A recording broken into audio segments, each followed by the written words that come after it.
E vamos que vamos agora na parte 2 da aula 72, professor Maurício. E a gente estava onde? Nas aplicações, não foi? É verdade, 72, peraí. É porque é tanta aula que é aplicações, Né? Aplicações da progressão geométrica, Isso lembrei. mesmo. E aí a gente viu muitas situações em que a progressão geométrica é aplicada, né? A gente viu que tem lá na natureza, a gente viu numa rede de negócios, né? Rede de negócios, aquela eu achei interessante, E eu fiquei pensando depois, eu fui embora pensando no seguinte, pô, dá de pensar assim, ó, né, montar ali, fazer um creme de cupuaçu bom. E procurar vender, né?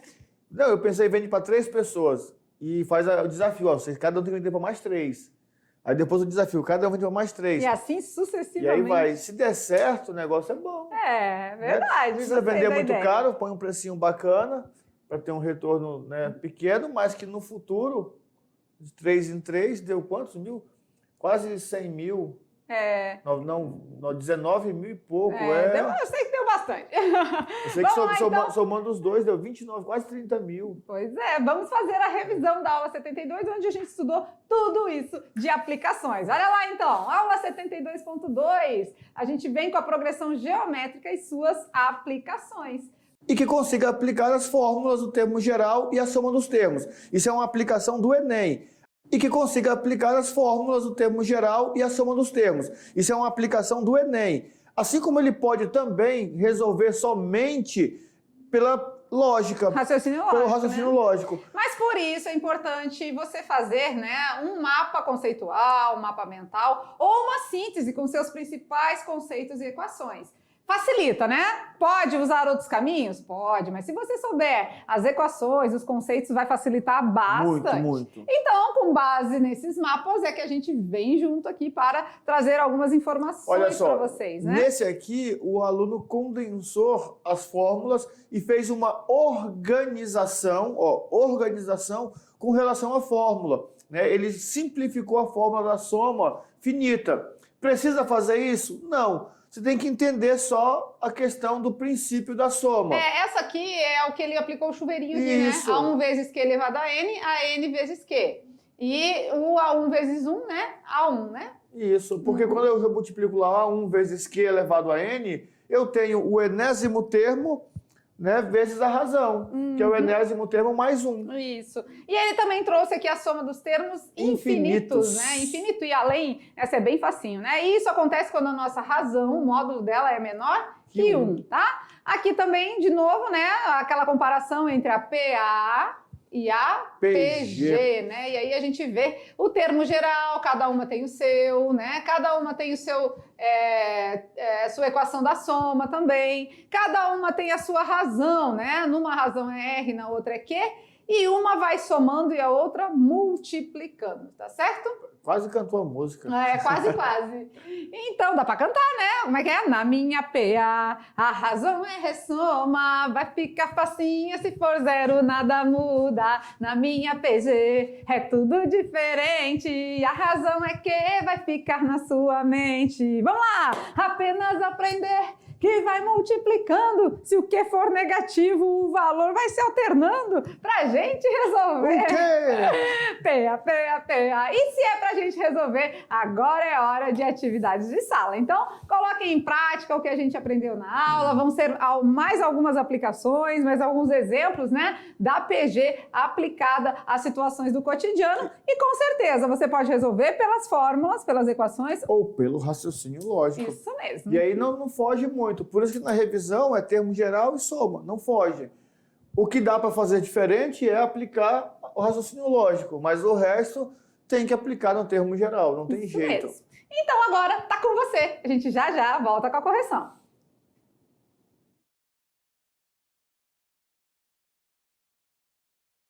Olha lá, então, nossa atividade de sala. E aí, como foi? Tranquilo? 3 só, apenas 3, porque, 3. né, como tem todo um contexto, a gente deixou uma quantidade menor para você fazer toda a leitura, a tipo interpretação. Tipo isso. É sobre isso. Então, tem toda uma contextualização para depois você fazer a coleta de dados e só daí poder colocar em prática aí os cálculos. O cálculo é a última coisa, né, professor Maurício? Como sempre, né? Partiu o cálculo. É o final, né? Partiu finalmente. calcular.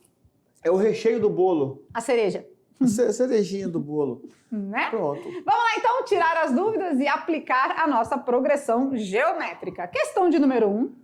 No dia 1º de janeiro de 2019, uma nova secretaria foi criada em certo tribunal, a fim de receber todos os processos a serem protocolados nessa instituição. Durante o mês de janeiro de 2019, 10 processos foram protocolados nessa secretaria. Ah, então eu posso considerar que isso é o meu A1? É o meu primeiro termo, né? Isso, em janeiro, né? No Isso, mês de em janeiro janeiro. é o meu A1, 10 processos. Tá. A partir daí, então, a quantidade mensal de processos protocolados na secretaria durante esse ano formou-se uma progressão geométrica de razão igual a 2. Gente, se até lá no tribunal pode ter progressão geométrica, né? Olha aí, uma prova para analista, né, do Tribunal de Justiça. Uhum, do Pará. Pará, bem aí, pertinho. Uhum. Então, a razão é 2. A razão Primeiro é termo que... é 10. a razão é que vai ficar na sua mente, né? Vamos lá. Uma pergunta. Nessa situação hipotética, a quantidade de processos protocolados nessa secretaria durante os meses de junho e julho de 2019 foi igual a...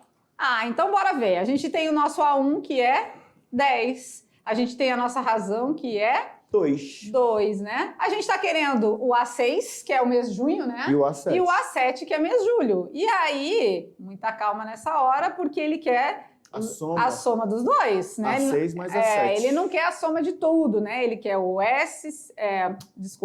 ele quer o termo somado, né? A soma, então, nesse caso aqui, vai ser o A6 mais o A7, né? É isso que ele está querendo de fato, beleza? Beleza. Com base nisso, eu posso calcular o A6, né? Eu Pode. tenho meu termo geral, não tenho? A N igual a 1 mais... Não, tô lá no da... Calma aí, que eu tô no da PA. A N é igual a 1 vezes Q elevado a N menos 1, certo? N-1. Beleza. Vamos lá, substituindo então. Quem é o AN? É o A6, que eu tô querendo saber. Quem é o A1? 10. Quem é a razão? 2. Elevado a quem? 6 menos 1. 6 menos 1. O meu A6 vai ser 10 vezes 2 elevado à quinta, não é? 2 elevado à quinta potência. Isso. Tabuada da potência, 32, né? 32. Então, o meu A6... É 320. Letra A, 320. acertei. Pois é. Muito perigoso isso, né? Porque eu ainda quero o A7, né? Mas eu já achei o A6, o A7 não é o próximo? É só multiplicar por 2, não é? Isso. Vezes 2. Quem é o A7? 720. Como é que eu sempre apago o que borra, né? Então vamos apagar para ficar Cuidado bonitinho. com a intérprete. Né? Cuidado. Colou nela. 720. 720. Então, agora o que eu vou fazer? Somar os dois, né? Somos 2. Uhum.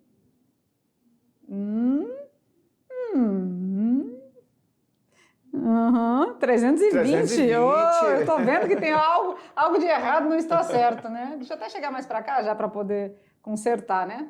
Então vamos lá, o meu A7 vai ser 320 vezes 2, que é 640. Agora sim. Então o valor que eu quero agora é a soma desses dois, do A6 com o A7, né? Então a minha soma que ele está querendo são dos meses de junho e julho, ou seja, 320 mais 640. Então, quanto que é a minha soma aí? 960. 960. Agora sim, é a minha resposta final. Então, a alternativa é a letra D. Então, você percebeu aí, que um descuido, um númerozinho trocado, já era. Uhum. E se no gabarito tivesse 1040, nós correríamos o risco de marcar 1040 errado, direto. Né? Beleza. E vocês viram que o termo geral sempre está aqui, né? Contribuindo, né? Não tem jeito. Mas, professor, e se eu quisesse fazer, por exemplo, 10, aí o outro é 20, aí o outro é 40? Pode, como é pequenininho também, não tem problema. Sim, verdade. É mesmo, né? Poderia fazer pelo concurso, não lembro. É aquele detalhe, não lembro do termo geral. É um concurso, não vou perder a questão. E a galera que fez pelo raciocínio lógico aí tá certíssimo, tá? Perfeito. Vamos fazer a próxima pelo raciocínio lógico? Vamos. Pode ser? Vamos lá, então. VUNESP 2020, prova para cabo da PM de São Paulo. Adaptada, né? Porque ela era uma questão de PA e nós adaptamos para PG. Porque nós somos Matemáticos. Isso mesmo. O percurso de um treinamento de corrida é composto por 5 etapas com distâncias diferentes em cada uma delas. Uma nova etapa sempre tem 3 vezes, tá? Consertem aí, 3 vezes, tá? Que 5 ficou um valor muito alto, aí a gente... Aí ia matar o cabo. Ia matar a pessoa na corrida. Então, 3 vezes, tá bom? Tá bom. Consertem aí na horinha agora. Uma nova etapa sempre tem 3 vezes a mais do que a etapa anterior. Mas quem fez com 5 também achou certo? Perfeito, né? Vai lá. Sabendo que a primeira etapa de treinamento é percorrer 200 metros, a distância total percorrida é igual a... Então vamos aos dados do problema, né? O meu N é 5, né? 5. São 5 etapas? 5 etapas. 5 etapas. Então o meu N é 5. O meu A1 é o primeiro momento, né? Qual é o primeiro momento? 200 metros, né? 200 metros. Aí a minha razão, então, agora que a gente fez essa alteração é 3, né? A minha razão é 3. E o que eu tô querendo? Eu tô querendo o meu S5, né? Porque eu quero a distância total do percurso. Isso, do percurso. Vamos lá, esse aqui a gente falou que vai fazer pelo raciocínio lógico, né? Vamos montar então vamos montar as nossas etapas, a nossa sequência, pode ser aqui, né? Então a gente tem que no início é 200 e a gente já sabe que são 5 etapas, né? 3, 4, 5, certo? A gente sabe que a razão é 13, então vai multiplicar sempre por? 3. 3, né? 200 vezes 3? 600. Isso. Vezes 3? 1.800. Vezes 3? 5.400. E vezes 3? 16.200. Temos, então, as 5 etapas? Sim. Beleza. O professor conta também esses 200 metros primeiro? Conta, né? Primeira etapa, né? Primeira etapa, isso mesmo. E o que é o meu S5 agora, então? A soma de tudo isso aí. A soma de tudo, eu não preciso nem usar nem fórmulas nenhuma, porque quando é pequenininho, quando a gente tem uma progressão com termos pequenos, né, a quantidade de termos é pequena, a gente pode somar, né? Então vai ser o 200 mais os 600, também é um jeito, né? Mais os 1.800, mais os 5.400, mais 16.200. Então, somando tudo, nós temos 24.200 metros. E aí eu tenho uma ajuda, uma dica legal para vocês aqui. E isso acontece muito em questões do Enem, tá? Se você observar a sequência ali, você vai perceber que tem números que se encaixam de forma mais fácil. Por exemplo, 5.400 e 600. Isso. Tem um encaixe perfeito, vai já dar 6.000. E o 1.800 com 200 já dá 2.000. 2.000. Ou então também lá o 1.800 com 16.200, né, que vai dar 18. 18 com 6 dá 24. 24.200. Isso, que é os 200 daqui, né, que tá sobrando aqui. Isso. Né? Na casa dos centésimos aí. E esse aí a gente usa muito no ensino fundamental, lá no 6º ano, né, aquelas cálculos mentais. E o aluno não entende por que nós trabalhamos tantos cálculos mentais e o Enem vem só cobrando essas ideiazinhas básicas aí, ó. Muito boa. Bom, né? Então aqui a gente fez pelo raciocínio lógico, também funciona, então fica a dica. Poderia ter usado as equações? Poderia. Tá? A soma dos termos na PG, tudo isso. Mas a gente decidiu, como a quantidade de termos era pequena, fazer pelo raciocínio lógico. Beleza. Vamos lá, se liga no Enem! Última questãozinha de hoje. CESP 2019 para técnico do TJ no Paraná. Também uma questão adaptada. Bora ver. O protocolo de determinado tribunal associa a cada dia a ordem de chegada dos processos aos termos de uma progressão geométrica de razão 2. Então já vou começar. Razão 2. A cada dia. O primeiro processo que chega recebe o número 3. Então meu A1 é 3. O segundo, o número 6. Sim, né? Se a razão é 2. Uhum. E assim sucessivamente.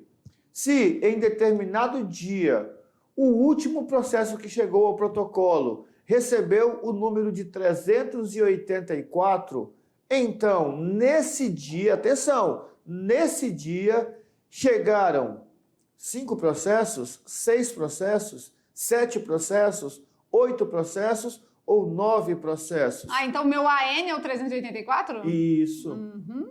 Beleza, né? Então eu tô querendo saber o N, né? O N. A quantidade de processos, certo? Vamos lá então, colocar no nosso termo geral. O nosso termo geral é a n é igual a 1 vezes q elevado A n menos 1. n menos 1. N menos 1. Agora ficou bom isso, né? Que a gente já quando fala já sabe, né? Quem é o AN? 384. Quem é o A1? É o 3. A razão? 2. 2, né? O N eu não sei. Não sei. Menos Quero saber. 1. Tá multiplicando, vai passar? Dividindo. Dividindo é igual a 2 elevado a n menos 1. N menos 1. 384 dividido por 3 vai dar 128. 2 elevado a n menos 1. 128, lá na nossa tabuada da potência de base 2, a gente já sabe que é 2 a 2 elevado a 7, né? Isso. Muito Tá lá bem. na tabuada. Então a gente pode substituir aqui, 2 elevado a 7 é igual a 2 elevado a n menos 1. A gente já sabe que a base é 2, né? O que a gente pode fazer então? Corta a base, princípio da equação exponencial. Elimina as bases e ficamos com os expoentes. Então 7 é igual a n menos 1. Vamos lá então. Tá subtraindo? Vamos passar lá para o outro lado já somando? Já? Pode vamos. ser, né? Então o meu n, bem aqui na cabecinha da intérprete, né, Adelina? O nosso n é 8. E aí, professor, eu posso fazer essa daí pela lógica também? Pode. Porque ó, tem um primeiro termo, tem uma razão, já sei onde eu quero chegar. Então, pela lógica, né? 8 processos, a letra D. Olha lá, eu tenho o primeiro termo é 3, né? Aí vezes 2, 6. Aí 12. Aí 24. Aí 48. Aí vai chegando até chegar no 334. Muito bom. Pô! Legal, então, né? Vocês viram que a gente fez mais 3 questões usando as aplicações, né, da nossa progressão geométrica agora. E não foi difícil, né, professor Maurício? Não. É só a gente já ir lendo, tem que criar esse hábito, já ir lendo e já identificando os dados, né, os detalhes, para poder não passar menos trabalho, ou seja, agilizar também, né? Porque no Enem você tem que fazer assim. Isso. Você tem que ir já lendo, já elencando ali o que é cada termo, né? E o que eu achei legal foi que nós separamos as questões do Enem, de PA e PG, para a aula do Enem, e pegamos aqui umas questões de concurso, para ver que no concurso também cobra muito. E a do concurso é tão mais tranquila que é só fazer pela lógica. E aí, se você entende, aí eu dei o ponto do mapa conceitual, né? A gente cobra muito mapa mental, mapa conceitual. Mas para que eu vou fazer isso? Porque quando você constrói um mapa conceitual, você já sabe dos conceitos. Quando você pega uma questão dessa, primeiro termo é 3, vai aumentando de 2 em 2, então vai dobrando. Aí eu já sei o que fazer, já sei como me comportar. E às vezes eu nem preciso lembrar de fórmula. A fórmula é uma válvula de escape para quem não consegue lembrar muito bem da teoria. Então ele decora a fórmula, decora. O decorar é muito ruim porque às vezes fica nervoso e faz o quê? Some. Aí ele fala assim, eu sabia de tudo, mas me deu branco. Ei, professor Maurício, eu parto do princípio que um dia o Enem vai vir com as fórmulas tudo no final. Amém. Vai vir uma folha de fórmulas. Gente, porque, vamos combinar, Tem né? que ter fórmula, não saber usar. Não adianta. Se não, a leitura e a interpretação é a chave do negócio. Se o aluno faz a leitura, não consegue interpretar, ele não vai saber que fórmula ele vai ter que usar. A fórmula é o de menos, né? Então, eu acredito nessa proposta, porque eu acredito que ficar perdendo tempo com decorar fórmulas não é o objetivo, né? O novo modelo propõe algumas inovações, né? Quem sabe? Aí essa questão de ter um monte de fórmula e não saber usar é legal, porque às vezes você vai no aeroporto aqui visitar, né? Tem portões abertos da base aérea, você vê aquele monte de jato e tal, mas você não sabe pilotar, o que adianta? Você fica só olhando, admirando, falando, uau, que lindo! Né? E para finalizar nossa aula, claro que temos, né? O Brincando com os números. Lembra a história do pato? Os patos. Os 2 patos, um pato na frente, outro pato. Lá vem o pato, patati, patacolá. Lá vem o pato para ver o que há. E aí, tem 2 patos na frente, 2 patos atrás, um pato no meio. Afinal, nessa pataiada toda, quantos patos a gente tem nessa situação? Dá para fazer um pato no tucupi? Acho que quase dá, porque é muito pato, né? Vamos lá resolver esse desafio? Olha lá, então. A nossa charada era... Há 2 patos na frente de um pato, 2 patos atrás de um pato e um pato no meio. Quantos patos tem no total? Olha lá, então aqui tá desenhado 3 patinhos, né? 3 patinhos. Olha ali, tem 2 patos na frente de um pato? Tem. Tem 2 patos atrás de um pato? Tem também. E tem um pato no meio? Tem também. Então, com 3 patos, a gente resolve essa situação sem precisar de mais, né? Então, a resposta correta é a letra A, 3 patos. Legal, né? Eu gostei dessa. Essa tá legal. E é legal porque, assim, ó, você tem que parar e pensar direitinho na situação. Porque se você fica assim meio perdido, você pensa o quê? 2 patos na frente, então 1, 2. 1 no meio, 2 atrás. Mas ele não falou nessa ordem, ele falou que tem um pato, né? 2 patos na frente, tem 2 patos atrás. Não é exclusivo, né? Se tem 2 na frente, não significa que não pode ser os mesmos que está atrás, né? Não significa que não pode ser o mesmo que está no meio, né? Não é uma situação exclusiva, e sim inclusiva, né? O mesmo que está na frente também pode ser o mesmo que está no meio. Ele está na frente de um, mas ele está atrás de outro. E para encerrar a aula, pegue o pato. Encerramos por aqui, então, né? A próxima aula a gente já vem com uma aula de Enem, temos aula de etnomatemática, mas na progressão geométrica a gente está finalizando, tá certo? Guarda aí na memória, guarda as suas sínteses, os seus resumos, os seus mapas para estudar. Foi mais curta essa série. Né? Essa saga aí tá mais curta. Essa saga foi mais curta do que função. Isso mesmo. E ficamos por aqui com aquele beijo no coração. Até a próxima aula. Tchau, tchau.